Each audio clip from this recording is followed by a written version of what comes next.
Huge breaking news today that President Joe Biden not only knew about the Mar-a-Lago raid in advance, but that he authorized the entire series of events that led up to it happening. More on that in just a few minutes, but first this. The new normal. The new normal. Term you hear all the time. It's the biggest government grooming catchphrase of the past couple of years, and I'll continue down this road today to break the shackles of groupthink and inoculate you against the mindset of screeching Karens who are in a constant state of fear and anger all at the same time, it seems. So let's talk about this so-called new normal and what it really means, what it really is, which, of course, is grooming you, grooming America to stop believing in itself. First, mask mandates are back in classrooms in several places across the country, and $5 gas has now made way for $4 gas, and it seems some people are celebrating that fact, which is the point. Normalizing a massive price increase because that is still almost $2 a gallon more than it was when Joe Biden took office. It's the new normal. These are just examples of how grooming the public with a constant barrage of specific talking points preps us for what those in charge want to pull off next, which is to keep gas high and always have the possibility of mask mandates and lockdowns at their fingertips or any other government directive close at hand. If they declare another pandemic, for example, something like monkeypox, or worse, declare a national emergency over the wildly exaggerated global warming climate change issues. Ah, yes, the new normal. Is that nothing is normal anymore? That's the new normal. And believe me, we're never going back to where we were in January of 2020 because that's not what they want from us. What they want is compliance on a moment's notice for any demand. Another one they have been building for quite some time is the idea that somehow a nearly non-existent white supremacist movement is the biggest domestic terrorist threat facing America today, even though you'd be very hard-pressed to find any organized white supremacist groups in your area, no matter how hard you looked. I mean, go ahead. Prove me wrong. Another term they have been pursuing and pushing really hard is white nationalist, which simply means if you believe that America should come first for our politicians and our citizens and not a flood of illegal aliens or protecting the borders of the nation of Ukraine, a place the vast majority of Americans still couldn't find on a map a full 6 months after the Russian invasion. And we rolled out the checkbook to the tune of almost $60 billion because it's Russia that is causing all of our economic problems at home, which, of course, anything the American knows is not true. Anyway, if you believe America should come first for Americans, then you're a racist, a white nationalist, and you are an existential threat to this country. I know because they said so on the evening news. Think about that. Just let that marinate for a moment. If you believe in America, then you are a terrorist in the eyes of many of the people in the so-called intelligence community. What intelligence? I mean, just let that marinate, let that sink in. If you have a Betsy Ross flag with 13 stars, or a Gadsden Don't Tread on Me flag, then you are clearly a threat to the United States of America, according to the FBI and the DOJ. How far off the rails do you need to be actually to believe in this kind of absolute garbage? What were you taught in school to think that America,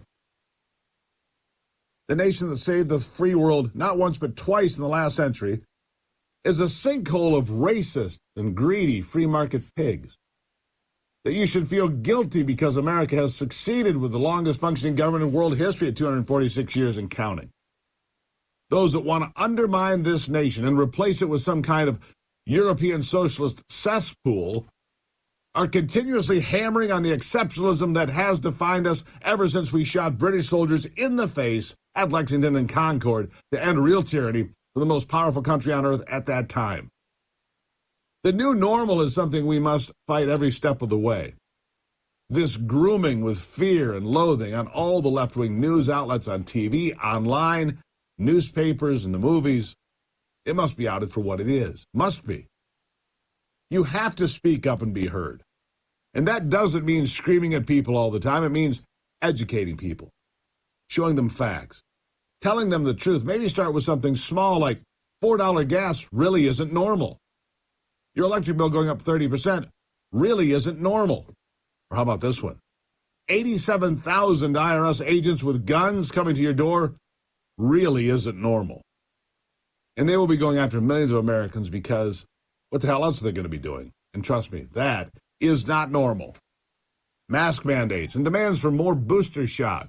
After it's become clear, neither did as we were promised, because if they did, the pandemic would have been over in June of 2021.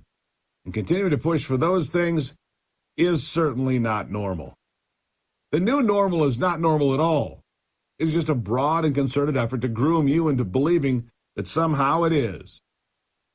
And here is the biggest new normal lie so far, that somehow going after former President Donald Trump with endless investigations and innuendos and incessantly stalking him is somehow just the regular course of business.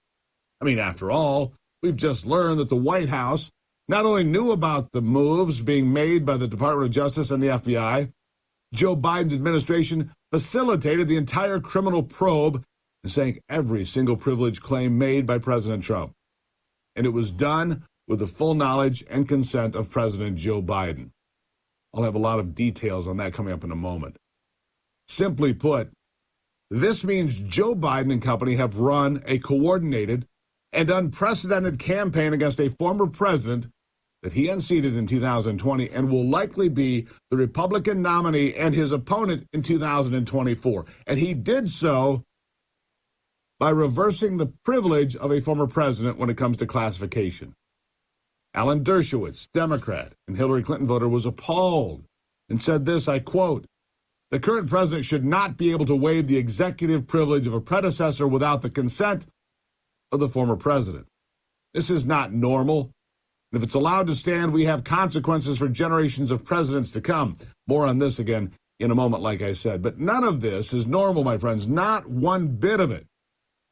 And just like sexual predators groom their victims, socialist politicians and broadcasters groom their victims too. But I'm doing my best to help you understand.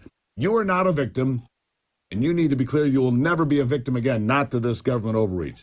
This whole battered spouse mentality must be addressed, and it must be addressed now. No more political grooming of Americans in pursuit of Bernie Sanders' socialist, fascist utopia. The answer is absolutely not. This is not normal, and this will not stand.